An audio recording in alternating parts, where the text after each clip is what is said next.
as president of the State Association in 1987 and 88. The interview is being conducted by Dr. Laurie Brown with the help of Dr. Alan Brown at the camera. And it's at the Omni in Charleston, South Carolina. And during the 145th meeting of the South Carolina Medical Association on April 23rd, 1993.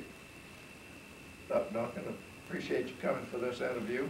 Well, thank you, Laurie. Looking forward to it. If you'll just give me a little background about where you were born and a little bit about your family, if you care to. Okay, I was born in Raleigh, North Carolina in October of 1937.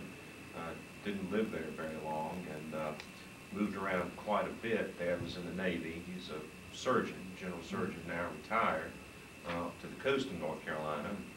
My mother was very active politically, and I guess that some folks have said that must be where I've gotten my political blood. I don't really think I've got much of that. And she was very active in the state PTA, was president of that, was mayor of the city that I grew up in. And my father was very active in organized medicine in that area at that time. Where did they come from? Do you recall? Well, my father was born in Clayton, North Carolina, which is just south of Raleigh. My mother was born in Franklinton, just north of Raleigh. All in North Carolina, right? All in North Carolina. Close by there. Right. And you grew up where and got your undergraduate education, schooling, etc.? I grew up in the mountains of Virginia. Dad, after went up to a small town of Radford, Virginia, and started practicing medicine there. We were gone from there for a while after he was in the Navy, and after the Navy came back there. But then I came back to North Carolina for my education. I was in Winston-Salem. I went to Wake Forest for 1 year. Wake Forest at that time college. For 1 year on the old campus, which was in Wake County, just above Raleigh, and then moved with Wake Forest to Winston-Salem in 1956 and finished my undergraduate education at Wake Forest in '59 in Winston-Salem on the new campus. So that's the undergraduate. That's the undergraduate. Right. Now, how did you decide to be a doctor, to study medicine? Well, it seems it's something I was always interested in. My father is a physician, retired now, and I'm sure that was a major influence. People ask me this, and I don't ever recall my parents ever saying to me that you will go to Wake Forest, that's where my father graduated, or that you will go to medical school and be a doctor. It just kind of seemed like it always was. I see. And so it just sort of seemed to be a natural progression. It was something I was really interested in. I had several other interests, and I kept coming back to medicine as an interest. And in medical school, were there any particular professors or people who you sort of looked up to or had much an influence on you? Well, there were, and I went to Bowman Gray School of Medicine, which is the medical school that's associated with Wake Forest University, and the persons that were important to me, I'm sure that few people in South Carolina really know. I know that most of us, and I've come to enjoy the tradition and the history of the medical university, and the stories that I've heard from all of my associates here in South Carolina that go back to MUSC, and we had our professors too that were that way. And I remember Felder Hightower, for example, who's now retired as a surgeon. He was supposed to be the fastest surgeon, the fastest gun in the university, for example. He was one of the slowest, most mild-mannered persons, and somebody was talking to him one day about how fast he was in the operating room, and he said, I know I have that reputation, but I'm really not that fast. It's just that if you notice, I don't ever do anything twice. I just take my time and always do it right the first time. And that was a big lesson for me. And then Emory Miller in medicine, who always had such a zeal for the truth and a passion for it.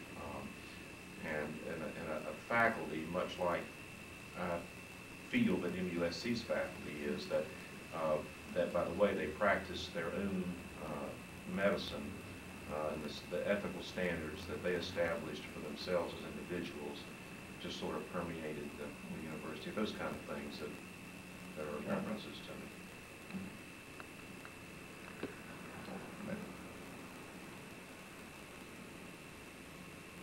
Now, how did you decide what you were going to specialize in?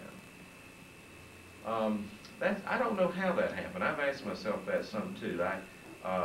Persons have wanted to know why I didn't go into general surgery since my father was a general surgeon. I don't know how to answer that.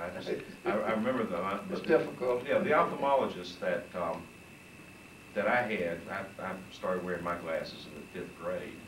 I think was just an interesting person and had a number of conversations with me about ophthalmology, which is what I am as an ophthalmologist, and I just sort of became interested in that and optics and the physics of that, and just sort of migrated there. And you had your residency where?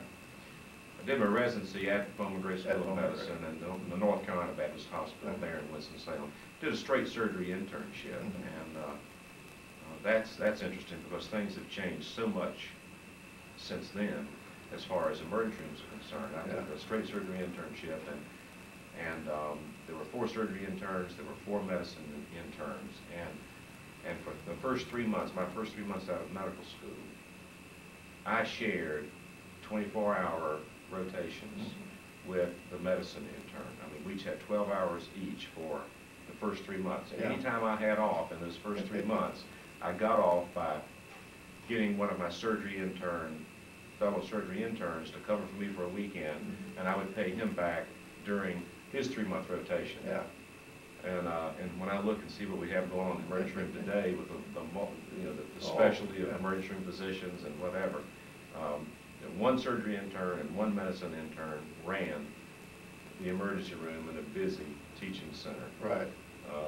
24 hours a day, and it was an experience. I can remember such an experience myself. Now, how'd you end up where you are?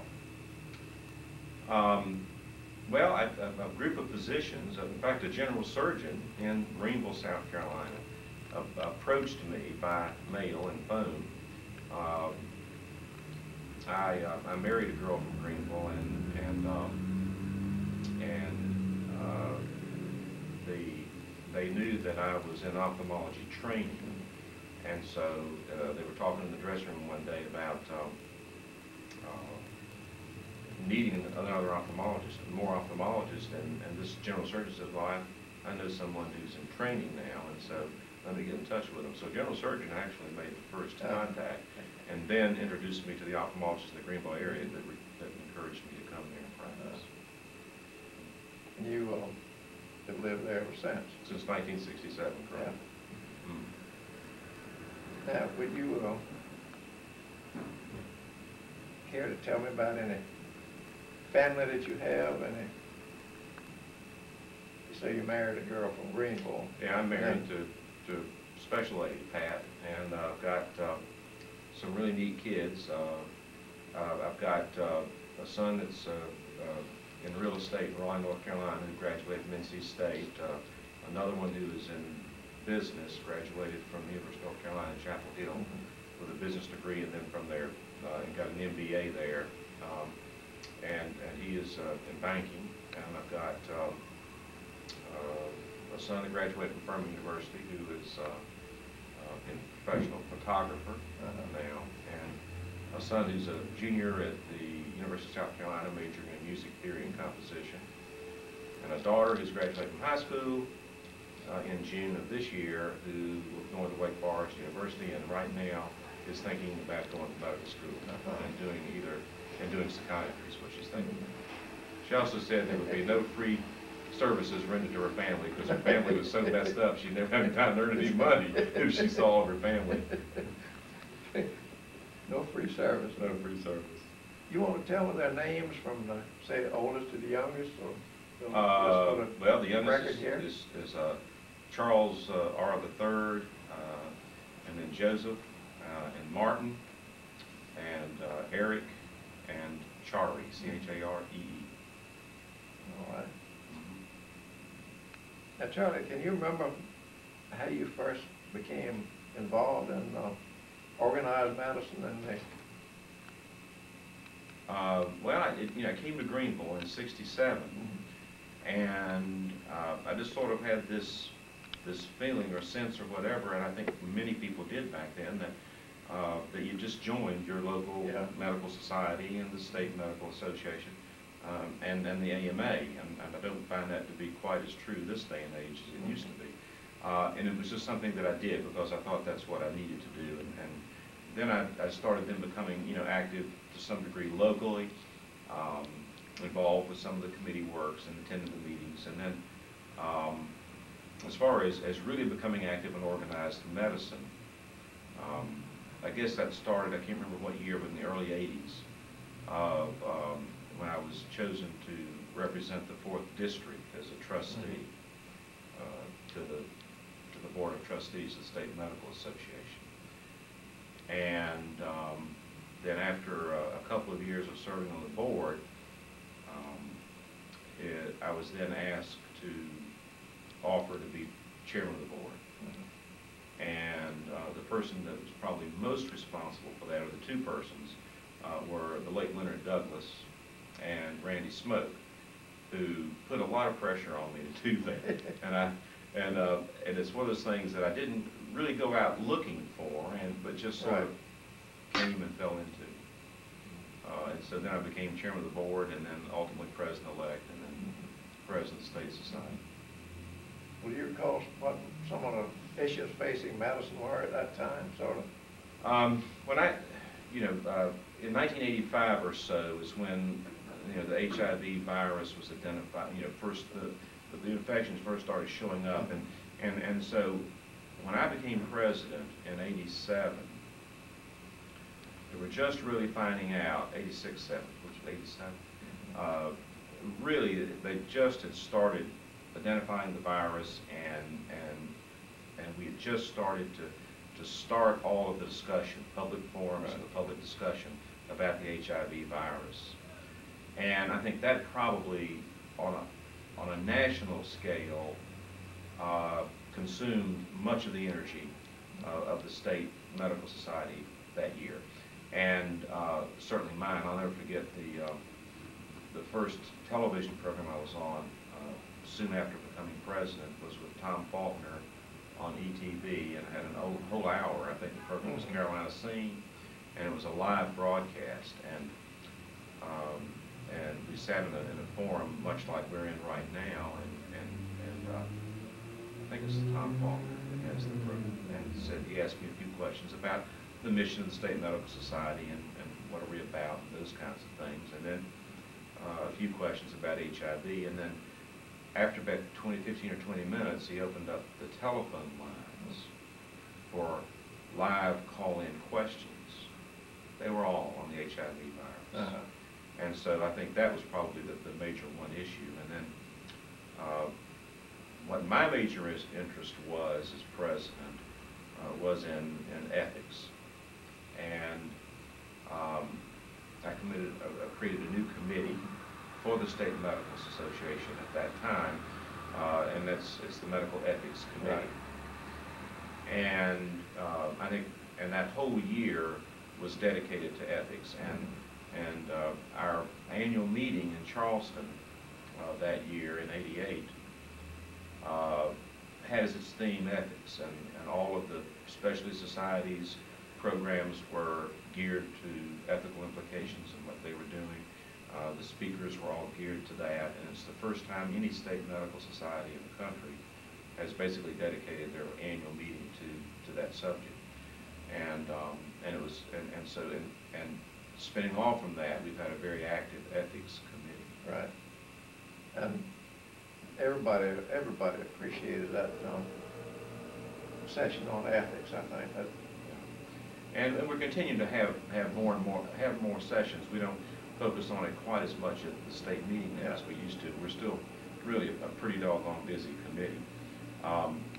One thing that I remember about that, and created that committee that was interesting to me, to see how it worked out politically, is that we have a general policy that to be a member of a committee of the State Medical Society, you have to be a member of the State Medical Society.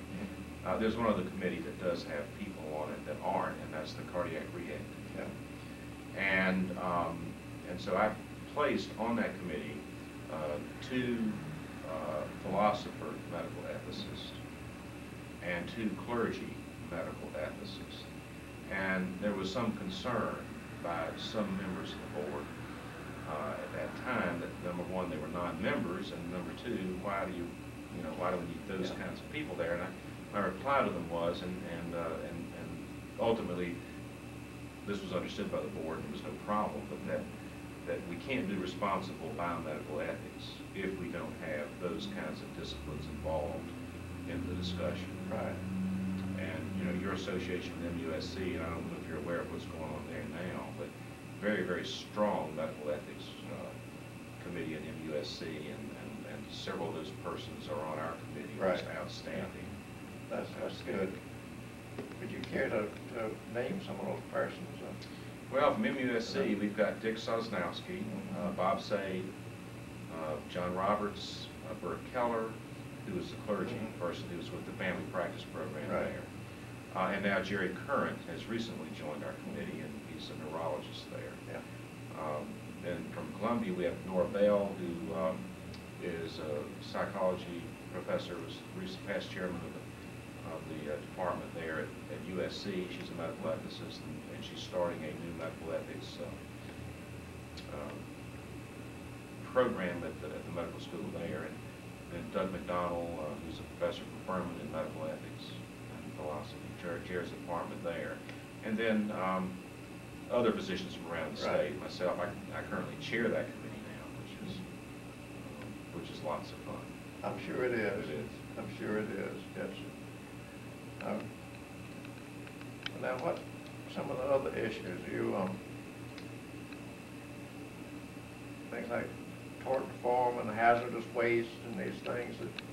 Well, all these things were going on. It seemed like there were a lot of things going on there, and I know that Walt Roberts and myself, Walt preceded me as president, and myself were both on the DHEC Hazardous Waste Task Force, which was a big thing at that time. The Medical Society had become involved and been actively involved in it. One of our component societies from Sumter and Clarendon County had introduced multiple resolutions from time to time about hazardous waste. Comprehensive health education was another big issue at that time, and that's when we started work on, during that year, Betsy Terry from Greenville, who was president of the auxiliary at that time, started the concept of the health ban that ultimately came to fruition during the next year when Tommy Rowland was president.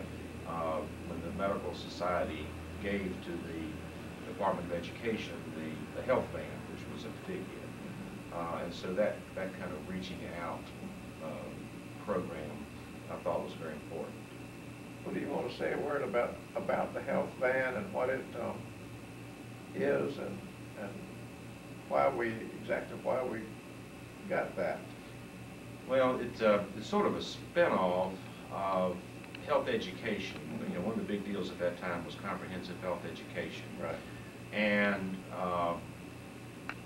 in Greenville County, we had been very active. When I say we, the auxiliary in Greenville County and the Greenville County Medical Society, primarily the auxiliary, have been instrumental in raising $300,000–400,000 to help fund the Science Center at Roper Mountain, which is a complex. There's a planetarium there. There's there are a lot of different things there, but there's a health classroom building in which the Greenville County School District sends students through, and one of them is a big health room that talks about all body systems and preventive health care,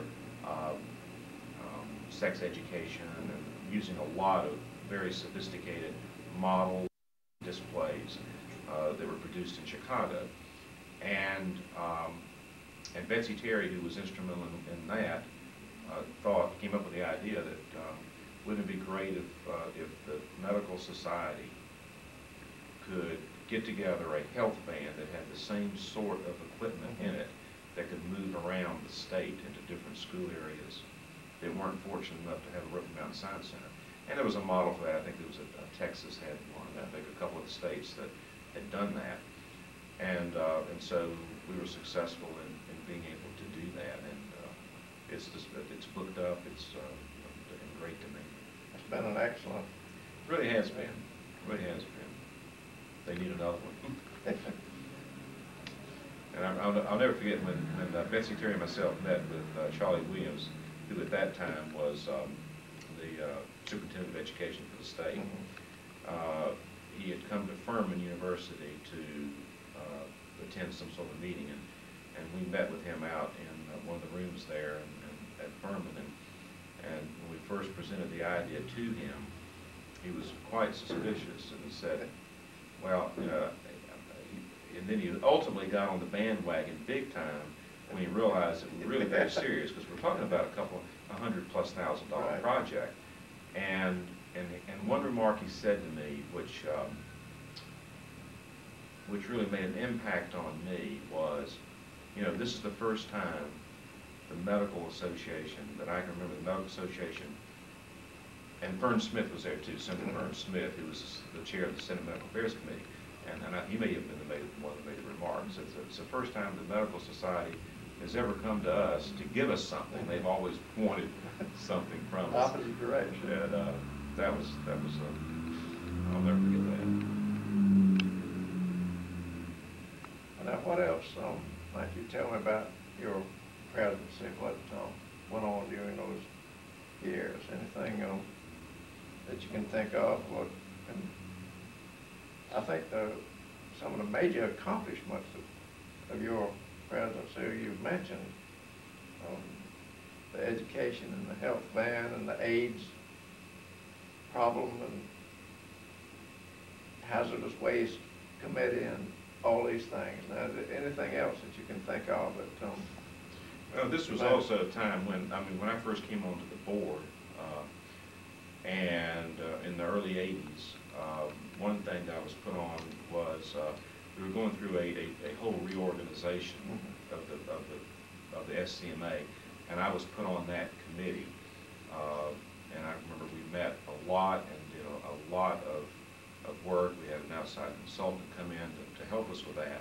But we really did during that period of time, I was chairman of the board, president-elect, whatever, we'd gone through a lot of looking at ourselves and evaluating who we were, what our mission was, how could we better function as a state society, better represent the physicians and the patients that we serve. And that actually was completed right before I became chairman of the board, but then going through the implementation of that and resetting goals.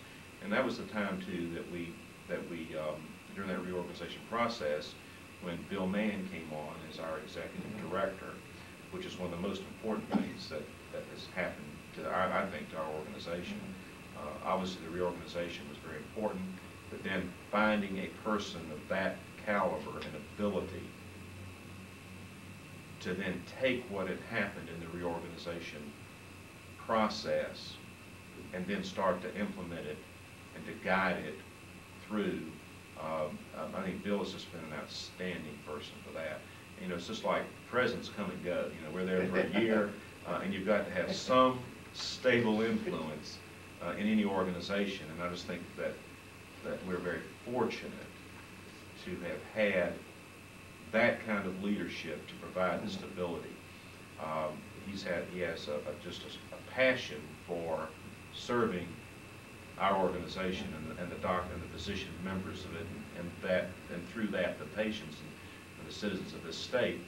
But an ability to mold to individual personalities that each president has and their wants and desires, and I can say this all sincerity because there were several times when Bill and myself kind of butt heads on some issues,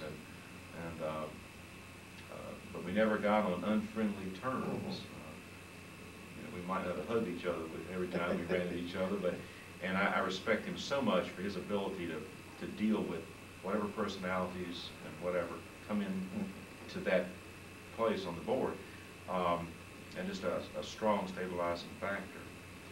And you know, there's a tremendous amount of continuity and stability with the way the board structure is set up under the reorganization, and that is that you know, limited terms. You can't serve on, and part of that was you can't serve on too many committees, so you spread out the influence of, and spread out just a much broader base of participation, which helps to give it a stability and an ability to change.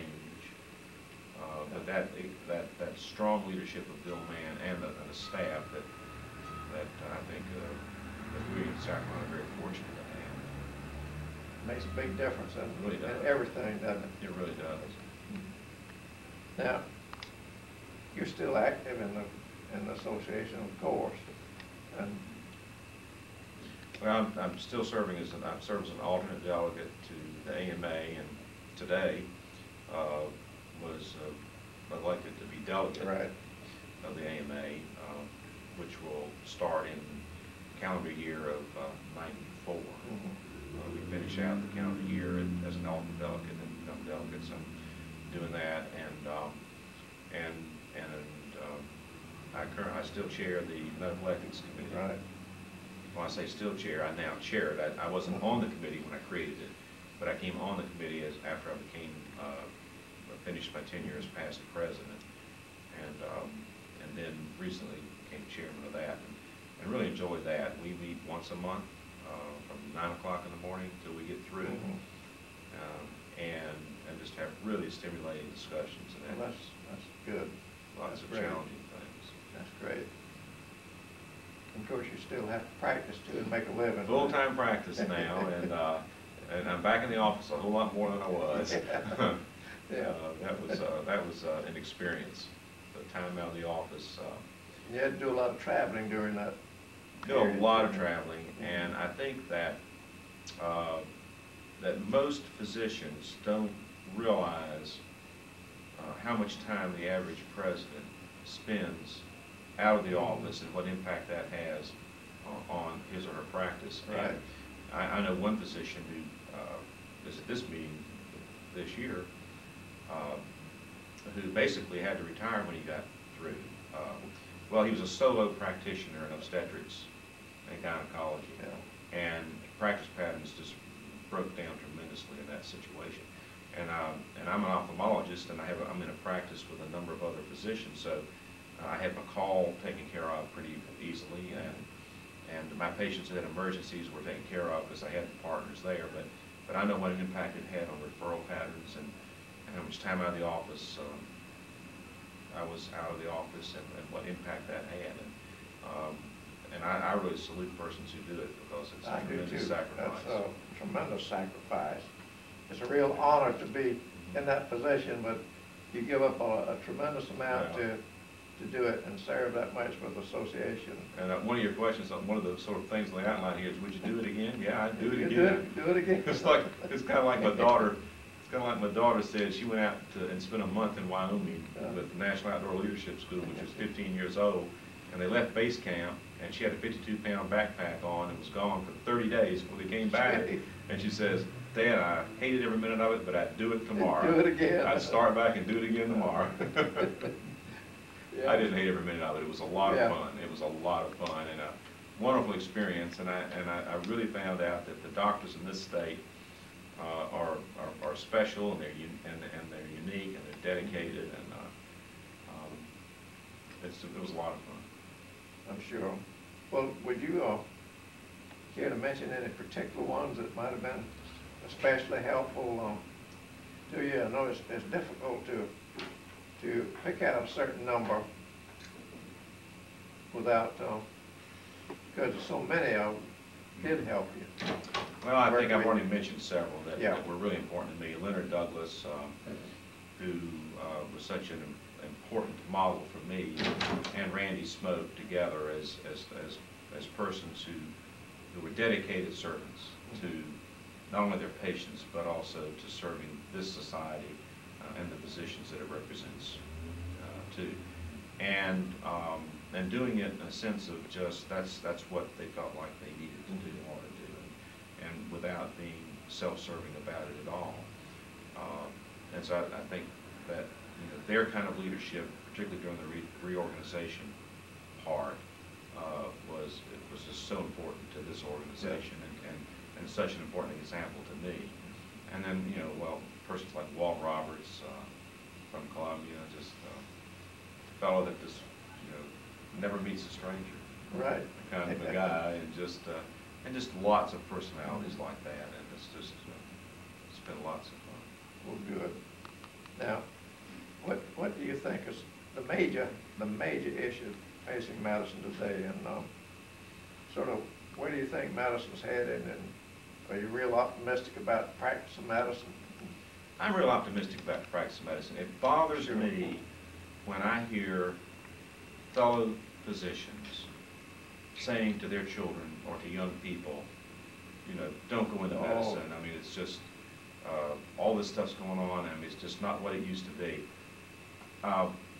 They're going to have to do a lot to make medicine not a great thing to do. And even if the federal government took it over tomorrow, lock, stock, and barrel, and tried to run the program like in England or someplace like that, it's still going to be a great thing to do. And so, yes, I'm really optimistic about it. And I don't think that this country, either its politicians, bureaucrats, or its citizens, are going to accept change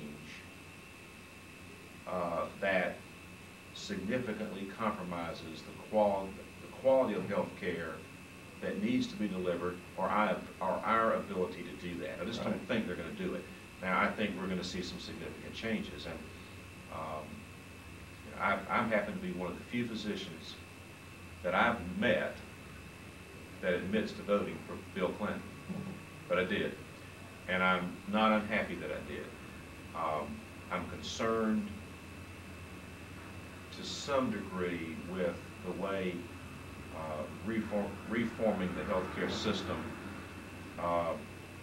seems to be going. I do hope that what ultimately happens is that we're going to have, once the framework is sort of laid down about healthcare reformation, which is what I think obviously today is one of our major issues, is the major issue that we in organized medicine are seeing. I don't think it should be. I think we ought to be able to do that in a way that we can continue to provide access to care for all people, quality health care for all people, and address some major issues out there other than reforming the healthcare system. But I think we must do that. But I think that we're going to, ultimately, this needs to move, I think, to a societal debate about what does society want from the healthcare system, what do they expect of it, what are they willing to support in changing it, and I hate to start talking about what are they willing to pay for it, but if we do in fact have limited resources, I think that society has to determine how those resources are going to be used in healthcare delivery. I don't think I can do it as a physician. I don't think the politicians can do it alone. I think we've got to do it collectively, and I hope what we're going to evolve to is some sort of a private-public sector partnership that is going to come out the other side with something that's workable. I don't know what that's going to look like at all. And it's been my experience, I mean, in the meetings I'm going to now, is that one thing that concerns me, I think, about organized medicine is that it tends to look at it from a very narrow viewpoint. This is not a political issue. I mean, it is a political issue, but it's a bipartisan issue. And I was in a meeting this morning, and we were talking about some of this stuff, and everybody around there seemed to be, well, look what Bill's doing to us, and look what Hillary's doing to us, and blah, blah, blah. It's not Bill and Hillary. It's everybody. It's Republicans, Democrats, and I sort of feel that if you could divide the country in half, give half of it to Republicans, half of it to Democrats, that 10 years down the road, you'd see no difference in what the healthcare reformation Right. is going to look like. It may happen a little faster and a little different with a Democratic administration. I don't think it's going to be much different. Probably won't. And I'm optimistic about what it's going to be like, because I just don't believe that the public or our elected officials are going to devastate our system and come up with something that we can't be happy with. I don't think that's going to happen. I'm glad to hear you say that. That sounds good. Well, I'm optimistic about it. Absolutely. And now I'm going to get my 2 cents in worth here too. What this country is all about is voting for the candidate of your choice. Absolutely. That's one thing. It is. And the other thing is, in medicine, no matter who controls it or anything, I think that if a man, a woman, a boy, a girl loves people, loves contact with people, and loves to do things for people, that medicine, no matter who controls it or anything, medicine is the place to go. Oh, I think it's wonderful. I agree with that. I really do. And I think it's going to be done differently. When there's any question about it. And there are going to be some changes, and it concerns me when the attitude seems to say, well, change is inevitable. Well, I don't know if that's the way to look at it. The system needs to change. There are things that we actively need to be participating in, and not just adopt the attitude that, well, it's inevitable, so let's see what we can do. We need to say, yes, that we need to change. There's obviously places we need to do that. Was there anything else you can think of that you would like to bring up here? I don't think so. We've covered a lot. Well, yeah, one thing too, I just mentioned here, you're talking about people. One thing that I did when I was president was about every 6 to 8 weeks I had breakfast in Columbia with some of the heads of the major departments in government that dealt with health care. Mike Jarrett from the Department of Health and Environmental Control, Solomon from the Department of Social Services, Dr. I think Barnett at that time, who was the director of mental health, was a commissioner for the Department of Mental Health, and other persons like that. We would get together and talk about common goals and where we were crossing over and those kinds of things. And one thing that I saw happening because of those breakfasts and because of the efforts of Bill Mann and our staff and other, Walt Roberts before me and Tommy Rowland after me, was that just a significant increase in cooperation and respect among the state agencies and the medical society, and how those groups started working in concert for the citizens, the people of the state. And the person that I just admired so much was Mike Jarrett, right. Who was one of the first, if not the first, non-medical doctor commissioner of the Department of Health and Environmental Control. And I know there was some concern in the medical society that he wasn't a physician when he first came on, but it didn't take very long at all for us to realize that this was a special, unique person who thought it was so important for state agencies that dealt with healthcare issues to cooperate with and work with the state medical society. And we obviously had no control over him, but we didn't do anything and he didn't do anything that we didn't know about, that we hadn't shared and talked about.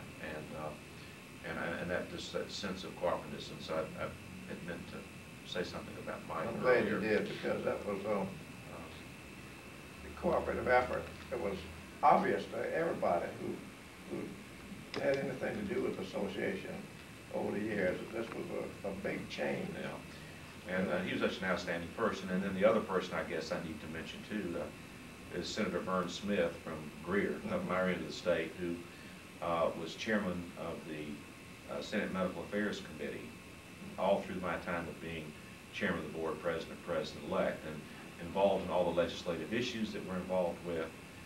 Vern Smith was a strong champion of medicine and a strong champion for the people in this state to access that and to be provided quality health care.